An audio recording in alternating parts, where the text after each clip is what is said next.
Welcome back to the Marketplace. It is, of course, our dive of everything happening during the free agency period. Hashtag NBL Marketplace to leave us your thoughts and your questions, and we will get to them all the time. But one of the exciting things that's really taken place since free agency opened last Monday is a couple of very, very young Australian talented players coming back to the league.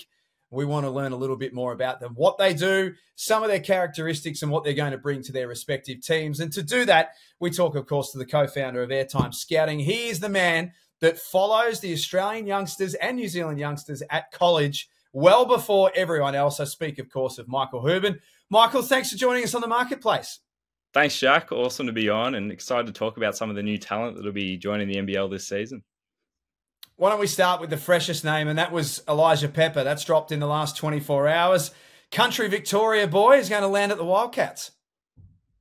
Yeah, this is a fantastic pickup for Perth, and if I had to bet, probably the most impactful college returner that we'll see this offseason. His college resume at UC Davis is staggering. I wouldn't even begin to try rattling off all the accolades, but if we look at this past season alone, Pepper was named Big West Player of the Year and finished as UC Davis's all-time leading scorer. He's also the second all-time leading scorer in Big West history, which puts him above some familiar names to NBL fans, including Casper Ware, Orlando Johnson, and Alan Williams as well. So he's in some pretty amazing company there. Now, I don't bring those names up as a comparison. I don't think he's going to come in and be a high-level import-like producer, but he is a proven bucket getter. It feels like it would be a shock if he didn't come in and have some sort of impact immediately.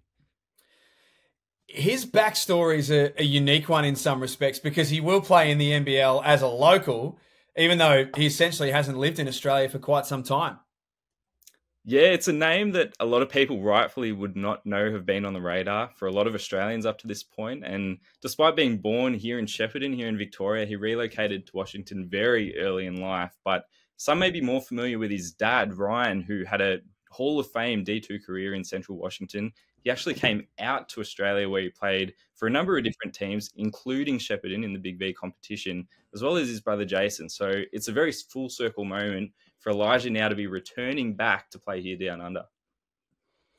So for Wildcats fans listening to this and for NBL fans who are fascinated with the Keli Leaupepe story and what he's going to bring, what kind of comparison can you give us, Michael, in terms of the player and his skill sets? Yeah, look, if you watch the tape, he's clearly not an elite athlete. He's a little undersized as a shooting guard. He doesn't jump out of the gym. And that's going to be the biggest question mark, is that jump in athleticism. But we've seen a guy in a similar mold with a similar skill set to Pepper do extremely well here. And that's DJ Vasiljevic. Can he score 15, 20 a game like DJ did this past season? I hesitate to gauge that highly, but there are some similarities. They're both incredible shooters, quick release, deep range, super crafty coming off screens, very comfortable ball handlers. There are a lot of parallels to be made between the two. What kind of role do you see him playing with the Wildcats, particularly if he's a bucket getter? I mean, we've got the number one bucket getter in the competition in Bryce Cotton, but Ty Webster showed his scoring chops in the back end of the season. Where does Elijah fit into all of this? Yeah, well, Elijah comes in. He's going to have a lot of trust with John, really, because John actually recruited Pepper as a college coach when he was at Boise State and Santa Barbara. So that relationship runs really deep. They clearly value him very highly as a player. But it's going to be a really deep guard rotation this year for Perth. They have a lot of scoring power, potentially not a lot of defense in the backcourt. So the big question for them is who's going to coexist and really work well as a combo together between Cotton, Webster, Pepper, and of course you got Ben Henschel, who we all want to see more of this season as well. It's going to be their dilemma, but it's a good problem to have. One of the names that landed on Monday when free agency opened was Keli Leaupepe. Now, I must admit, even just looking at photos and videos of this young man, I find myself, I'm drawn to him. Everything from his physique to the way that he plays and, of course, the hairstyle. Yeah, I've heard stories after LMU games, he goes straight from the post-game press conference, straight to the bench press, and he's pumping out sets straight away. So he's going to get in the gym, he's going to work hard. You don't have to worry about him physically against NBL-level men. Talks a bit of trash too, so I don't think he's going to be intimidated by the jump to pro basketball. But this is a guy, you look at his height, he's 6'6". He might be considered a bit of an undersized big, but when you consider that frame and the strength, this is a guy that has consistently proven his ability to compete with bigger and longer players, and he gets it done. He's a hard worker. he kind of seems like he's going to fit this Brian Goorjian mold. In some respects, Michael, it feels like the perfect first pro coach for a guy like Keli. Yeah, well, he actually has some connections to the Goorjian family. He played at Box Hill Secondary College, and so he has that tie with his brother who coached at the time there. Same with Tyler Robertson, who we'll get to.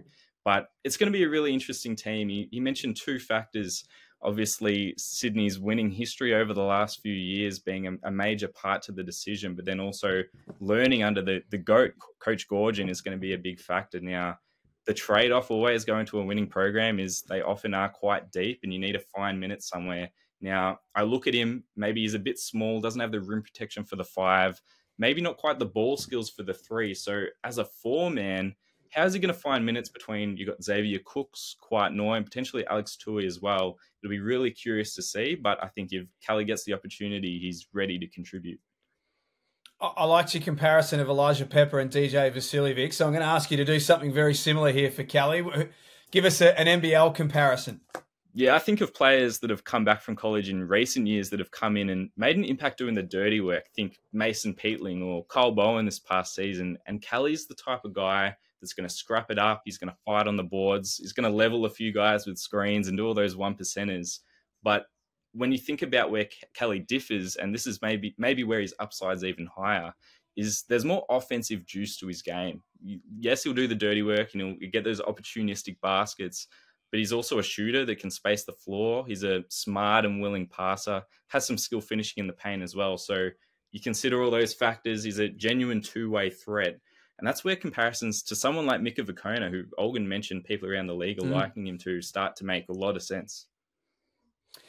The other name from this week is Tyler Robertson, 6'6" wing. I was watching some of his clips this morning. Brian Goorjian has got a history of guys of this sort of size and this sort of skill set playing under him. This feels like a really good fit. Yeah, Gorge historically loves these type of guys, and credit to the Kings here for becoming such a lucrative destination for young talent. You know, getting both Robertson and Leaupepe to the program speaks to the organization. It obviously speaks to Brian Goorjian and people's want to learn under him. And for the Kings, they just keep stacking up on young talent that can seriously flesh out their rotation.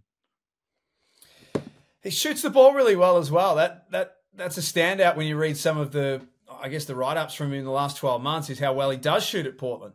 Yeah, look, he does everything on the offensive end. He was an absolute stat sheet stuffer in college. Portland picked him up in 2021, and he's essentially been the star there, and they've run that offense through them every year. He can shoot it at a really high level, run off screens, shoot out of a variety of actions. So he has that ability to play off of others.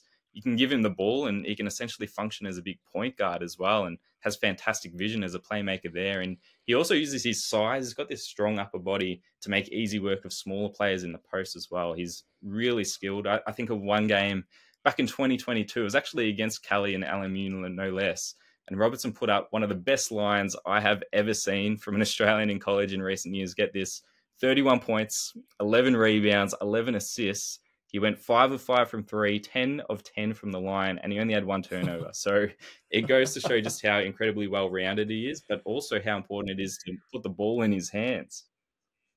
That's incredible numbers. Now, Brian Goorjian, I think we're starting to see already with the way that he's shaping this Sydney Kings team that he wants versatility, he wants flexibility. So do you see everything you've just mentioned about Tyler, do you see him playing a role under Brian Goorjian next season? Yeah, look, one thing's for sure, Goorjian is loading up on multiple playmakers. It was spoken about when he was signed. Gorge loves them. And I think they're going to have some very versatile lineups. And Robertson's the type of guy that is extremely skilled, extremely smart. And that's the type of player you want to bet on. Now, I think the biggest question for his role, he's been a star at the college level, a true triple-double threat at times. But what is he at the NBL level? He's not necessarily going to be playing against smaller players. And we're used to seeing him in a very ball-dominant role. So his biggest adjustment, and it'll come down to the ingenuity of Goorjian and utilizing him as well, is how is he going to take that unique skill set and use it to exploit mismatches depending on who's guarding him at the time. It's exciting to see all three of these guys come back to Australia and play in the NBL. I can't wait to see all of them. One other name, Michael, that has been discussed a lot and spoken about a lot is Alex Ducas. Have we got any kind of update on his intentions at this stage? Yeah, nothing's locked in. There are a few murmurs. I know that Kansas' name was floated around a little bit. We're yet to know where exactly he's going to land, but wherever he lands, expect him to make an instant impact as well. He's probably the other big domino in terms of returning college talent, a guy with great size, great shooting ability. You can peg him in to be a fantastic outside shooter and role player in his first year in the league. Now, you're across all these youngsters like no one else that I've seen, and your knowledge today has been fantastic. There's one other name, though, that is a very, very well-known name in Australian basketball. Should we be keeping an eye out for here? Yeah, Sean Bairstow, the brother of Cam, who we've seen have an amazing career both in the NBA and the NBL, is finishing up his college career. He's assessing his professional options, and he's a guy very different to Cam. We know Cam is this inside big man. Sean is more of a big wing, a lot more of an athletic profile. He's got a little bit of work to do in terms of his outside shot and refining some of those edges. So he might be looked at potentially as a DP initially, but this is a guy with some serious upside who teams should be taking a long, hard look at. Michael, thanks for joining us on the show today. Great to have your knowledge and your insights. As I mentioned, that these youngsters coming back to the league is such a great boon for us to be able to watch as fans, but also for them as they begin their professional journey. So thanks for shedding a bit of light on them today. No worries. Thanks for having me. We will catch you next time on The Marketplace.